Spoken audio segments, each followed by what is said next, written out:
Hi guys, pan India star Prabhas నటిస్తున్న కల్కి 2898 AD సినిమాలో అమితాబ్ పాత్రను మొన్న రివీల్ చేసిన సంగతి తెలిసిందే. మరి పురాణాల ప్రకారం ఎవరి అశ్వత్థామ, ఆయన శాపం ఏంటి? రామాయణ మహాభారతాలు కేవలం ఇతిహాసాలు కాదు, మన చారిత్రక గ్రంథాలు అన్నది హిందువులు బలంగా నమ్మే మాట.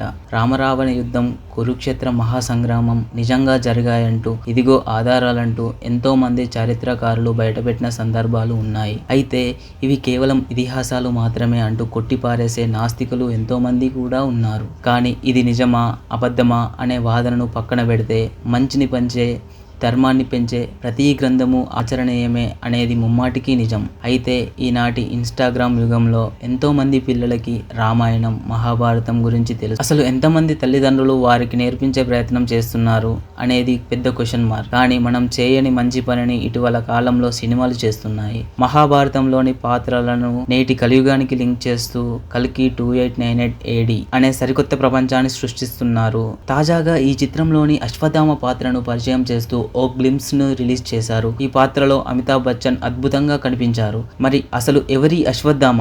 ఈ గ్లింప్స్ తో డైరెక్టర్ ఏం హింట్స్ ఇచ్చారు అనే వివరాలు చూద్దాం. ద్వాపర యుగం నుంచి దశావతారం కోసం ఎదురు చూస్తున్నాడు ద్రోణాచార్య తనయుడిని, నా పేరు అశ్వత్థామ అంటూ ఈ గ్లింప్స్ లో అమితాబ్ చెప్పుకొచ్చారు. ఈ వీడియోలో శివలింగానికి నమస్కరిస్తూ అమితాబ్ బచ్చన్ గారు కనిపించారు. ఇంతలో ఓ కుర్రాడు, మీరెవరు, ఈ గాయాలు ఎలా అయ్యాయి అంటూ అడుగుతూ ఉండగా ఆ శివలింగం మీద పడే నీటి చుక్కలు సడన్ గా ఆగిపోతాయి. అంతే, వెంటనే పైకి లేచి, నా అంతిమ యుద్ధానికి సమయం ఆసన్నమైంది అంటూ అమితాబ్ బచ్చన్ చెబుతారు. ఇలా చిన్న వీడియోలో చాలా పెద్ద ప్రశ్నలనే సంధించారు డైరెక్టర్ నాగ్ అశ్విన్. వాటికి డీటెయిల్స్ ఆన్సర్స్ మనం ఇచ్చేద్దాం. అశ్వత్థామ ఎవరంటే, పాండవులు కౌరవుల గురువైన ద్రోణాచార్యుడి తనయుడే ఈ అశ్వత్థామ. కురుక్షేత్ర మహాసంగ్రామంలో అశ్వత్థామ పోరాటం గురించి ఎంతో గొప్పగా వర్ణించారు. 64 కళల్లో ప్రావీణ్యుడైన అశ్వత్థామ ఆ యుద్ధంలో కౌరవుల తరపున పాండవులపై అలుపెరుగని యుద్ధం చేశాడు. కానీ యుద్ధంలో పాండవులు గెలిచిన తర్వాత ఆగ్రహంతో ఓ పెద్ద తప్పు చేశాడు. పాండవులను అంతం చేసేందుకు బయలుదేరిన అశ్వత్థామ వారి కుమారులైన ఉప పాండవులను నిద్దట్లోనే గొంతుకోసి చంపేశాడు. ఇంతటి దుర్మార్గాన్ని చేసినందుకు అశ్వత్థామను కృష్ణుడు శపిస్తాడు. నీకు మృత్యు అంటే భయం లేదు కదా అశ్వత్థామ, నీ నుంచి నీ మృత్యువును నేను తీసుకుంటున్నాను. నువ్వు అమరుడివి అవ్వాలని నేను నిన్ను శపిస్తున్నాను. నీ శరీరంలోని అణువణువు రగులుతుంది. శరీరంలోని ప్రతి అణువు నుంచి చీము, రక్తము స్రవిస్తాయి. నిన్ను సమీపించే సాహసం ఎవరూ చేయరు అశ్వత్థామ. ఏకాకివై కాలాంతం వరకు పృథ్వీలోని కుండల్లో కోణల్లో అలమటిస్తూ ఉంటావు. ప్రతి క్షణం మృత్యువుకై పరితపిస్తూ ఉంటావు.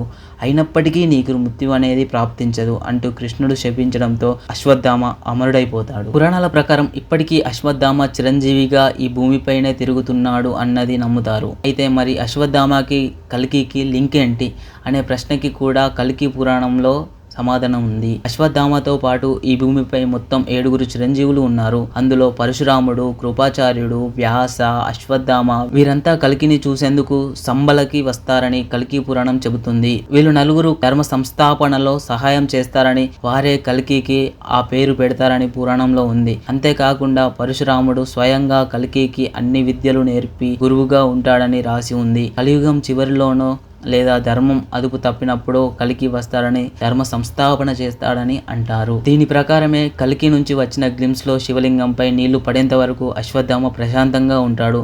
కానీ నీళ్లు పడడం ఆగిన వెంటనే నా సమయం ఆసన్నమైంది అంటూ పైకి లేస్తాడు. దీని అర్థం కల్కిని కలిసే సమయం ఆసన్నమైందని.